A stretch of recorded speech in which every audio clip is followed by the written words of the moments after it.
La perla de África, como la llamó Winston Churchill, Uganda es el segundo país más joven del mundo en términos de la edad de la población.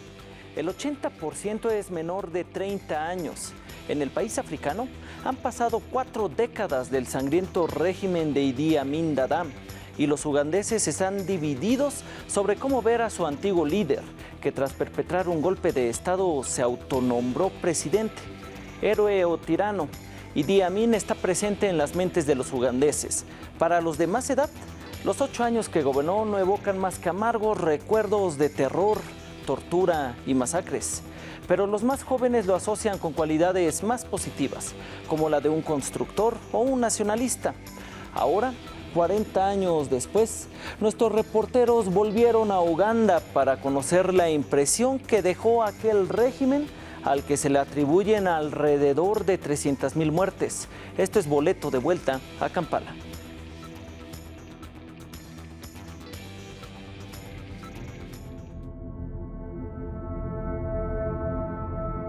El país es apodado la perla de África, Uganda. Paisajes que quitan el aliento. Un islote de paz y estabilidad en medio de una región atormentada. Entre 1971 y 1979, uno de los líderes más criticados en la historia moderna dirigió el país. Idi Amin Dada. Su reinado dejó cientos de miles de muertos, pueblos enteros destruidos, cientos de cuerpos flotando en el Nilo. Para encontrarnos con uno de los que estuvo más cerca del dictador, nos dirigimos a Bushenyi, a más de 300 kilómetros al oeste de Kampala. Luego de unos 20 años, Eli Rapkoma se retiró en esta aislada casa. Aquel conocido como el fotógrafo de los presidentes compartió la intimidad de 3 de ellos, entre los cuales está Idi Amin Dada. A sus 80 años es un granjero respetado, orgulloso de sus cultivos y de sus pollos.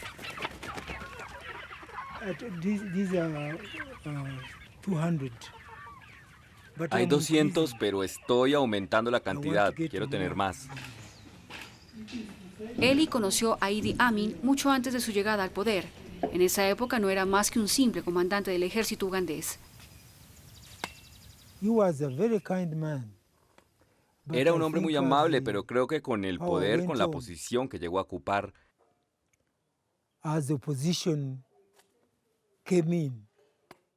comenzó a volverse más duro. El fotógrafo compartió la cotidianidad del mariscal autoproclamado durante una década. Esta pequeña selección reúne sus mejores tomas. En 1978 se publicó esta fotografía en el extranjero bajo el título ¿Está Amin tratando de nadar o de hundirse? Cuando apareció esa foto en los periódicos Herald, New York Times y otras revistas internacionales, él buscó a la persona que la había tomado y entonces cuando me identificaron me persiguieron para matarme. Eli supo entonces que sus días estaban contados. Huyó a Kenia. Se quedaría allí hasta la caída de su antiguo amigo. Kampala, capital de Uganda. Una ciudad con más de 1,5 millones de habitantes. Contaba con un poco más de 300,000 cuando el jefe de Estado Mayor del presidente Obote toma el poder en 1971.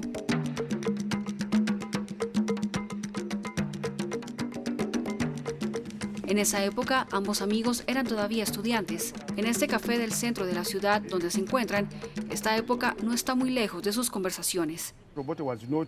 Obote no estaba en el país, estaba en Singapur. Cuando llegó, dijo que era el único líder africano que no temía un golpe de Estado. Sí, dijo que era el único hombre que nunca tenía miedo a nada. Y las personas se alegraron. Yo vi esa alegría porque todavía era joven. Entonces estaba ahí y vi a la gente alegrándose. Estaban contentos de que Amin hubiera derrocado a Obote. Y yo era una de esas personas que lo celebraron. Cuando llegó no lo tomamos en serio. Pensamos que se quedaría por poco tiempo. No tenía un buen inglés, ni siquiera tenía una agenda. Sin embargo, su primer gabinete, compuesto por ministros apreciados, tranquilizó. Pero rápidamente llegó el chorro de agua fría. Empezó la represión.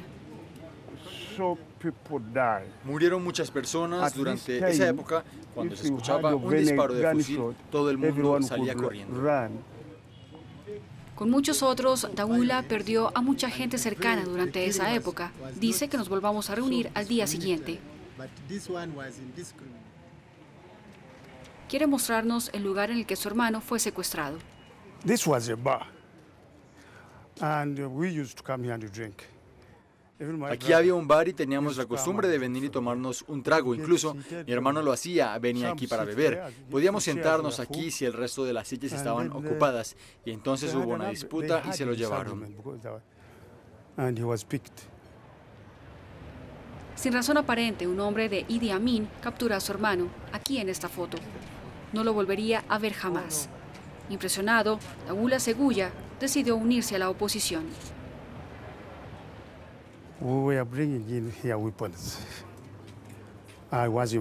Trajimos armas aquí, nos arrestaron, nos echaron y nos dieron por muertos.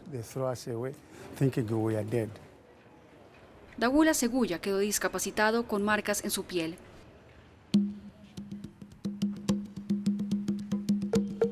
Los fantasmas de esta época son cientos de miles. Los hombres del dictador hacían reinar el terror. La mayor parte de los opositores eran traídos cerca de aquí. Empezó a arrestar a todas las personas sospechosas de ser una amenaza política. Luego, muchos de ellos eran traídos aquí, a este lugar, que se volvió un centro de tortura. Entonces, bajo el mando de Idi Amin, entre 1973 y 1979, 19.000 personas fueron asesinadas en este lugar. Estas celdas podían contener hasta 60 detenidos. El suelo estaba inundado y electrizado. Los prisioneros eran sistemáticamente torturados, con sesiones en las que Idi Amin a veces participaba. A veces venía para asistir a las torturas y a veces participaba porque había ciertas personas que le gustaba revisar que hubieran sido torturadas y asesinadas. Esa era su pasión. Podía regocijarse viendo sufrir a la gente.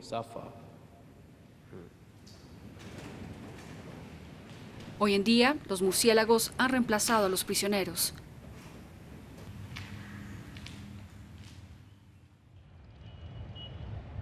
Alrededor de 300.000 personas murieron durante los 8 años del reinado de Amin, pero lo que inició su decadencia entre las cancillerías occidentales fue la expulsión de unos 50.000 indios en 1972. La mayor parte abandonó el país desde esta estación. Sanjeev Patel tenía 7 años. Tuvimos que empacar e irnos solamente con nuestra ropa. No podíamos llevarnos nuestras cosas. Mi cabeza estaba en el regazo de mi madre. Siendo niño pedí una Coca-Cola. Quería tomar una Coca-Cola. De repente, ella se puso a llorar y sus lágrimas cayeron sobre mi rostro. Y le dije, ¿por qué lloras? Y entonces me di cuenta que no tenía dinero para comprarme una Coca-Cola.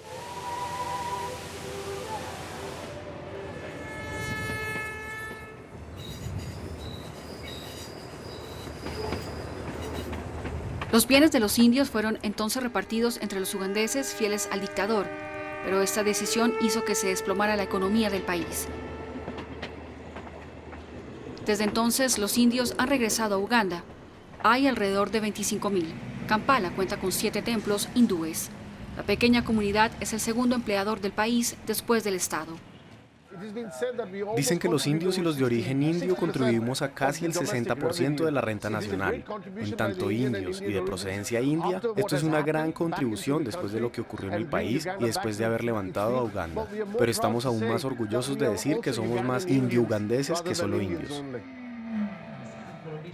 Para demostrarnos que la comunidad india hoy en día está completamente integrada, Sanjeev nos invita a una fiesta en la Embajada de India. El vicepresidente ugandés también asiste. Esto da cuenta de las relaciones tan cordiales que existen entre Uganda, la comunidad india y el gobierno indio. El hecho de que estén preparados para ser parte de nuestras celebraciones, así como nosotros estamos listos para ser parte de las suyas. El 30% de esta comunidad tiene nacionalidad ugandesa. Hoy en día piden la adquisición del 57 estatuto étnico del país para poder tener representación en el Parlamento. En Uganda, estas horas negras no son más que un lejano recuerdo, pero para algunos se han vuelto una obsesión. Finally. Sorry for the delay. Jafar Amin es el séptimo de unos 60 hijos que se le atribuyen al antiguo dictador. Es uno de los pocos que reivindica abiertamente la herencia. No niega los crímenes cometidos, pero quiere que se acabe la comedia. Puse en marcha la Fundación Al-Amin por la animosidad histórica contra mi padre y las acusaciones que se le han hecho. Me gustaría que pudiéramos enseñarle esto a los jóvenes, que constituyen el 80% de la población. Necesito que haya reconciliación más que seguir perpetuando el odio.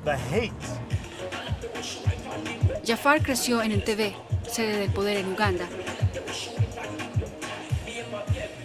Los lleva a las orillas del lago Victoria, en donde solía jugar con su padre. Un día salimos con un zodiaco enorme. Pensaba que íbamos a Munyonyo y entonces empezamos a caminar en círculos. Él caminó en círculos durante un rato y luego le dije, «Papá, ¿estás loco?» Y empezó a reírse. Mi padre se reía y empezó a mover su cuerpo. Entonces se devolvió y dijo, «Tus salchichas están listas». Es uno de los recuerdos más únicos que tengo. En 1976, Uganda ocupó las primeras planas en los periódicos internacionales. Un avión de Air France venía de Israel y fue desviado por los palestinos. El dictador le propuso a los secuestradores que lo recibía. El avión aterrizó a unos cientos de metros de ahí. Al cabo de una semana intervino un comando israelí. Siempre hubo un error con ese Airbus 707 que estaba aquí cuando ocurrió la famosa operación Entebbe, pero no era ese. Incluso aunque todos los que vienen aquí aseguran que era ese, no es cierto. Él ordenó que lo devolvieran. El comando logró liberar la mayor parte de los rehenes y destruyó la flota militar ugandesa. Hoy en día, Jafar sueña con rendirle homenaje a las víctimas. Mi sueño más grande sería poder ir y encontrar a las familias de Jean-Jacques Maimoni, de Ida Borovitz y de Pasco Cohen. Les pido perdón. Al hijo de Amin le gustaría que de ahora en adelante la historia escogiera entre la herencia política y económica de su padre. La emancipación política y económica van juntas de la mano. Mi padre es ahora considerado como el padre de la emancipación económica. Hoy en día realmente somos un pueblo independiente. Tenemos una estima muy alta de nosotros mismos y pienso que esa es la herencia de mi padre. En Occidente, Idi Amin Dada es considerado un dictador violento y sanguinario.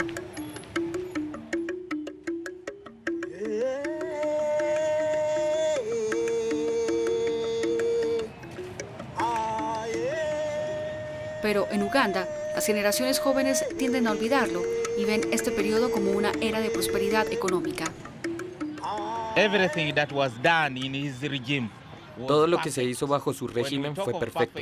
Cuando hablamos de perfección, hablamos de infraestructuras, de carreteras. Bajo el régimen de Idi Amin, cuando se hacían carreteras, eran construidas a la perfección. Su liderazgo fue bueno. Construyó hospitales y había trabajo durante esa época. Hoy en día, varios políticos sufren bajo esta ola de Amin nostalgia. Es el caso del pastor Abed Wanika. Lo citó al final de una emisión de radio. Este desafortunado candidato a las elecciones presidenciales de 2016 hizo campaña para recuperar la imagen del dictador. Idi Amin tuvo sus propios fracasos, pero hay otra cara de él que no se conoce. Particularmente en el mundo exterior, era un nacionalista, amaba a este país. Nosotros aquí no tenemos ninguna prueba de que él se haya robado los recursos de Uganda. Con el 80% de la población teniendo menos de 30 años, Uganda es uno de los países más jóvenes del mundo. Uganda conoce el periodo más largo de estabilidad política desde su independencia, pero millones de jóvenes están desempleados.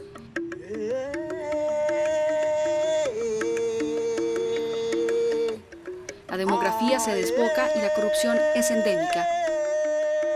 Entonces, para cientos de ugandeses, este presidente brutal, poco educado y esquizofrénico sigue siendo una fuente de orgullo nacional.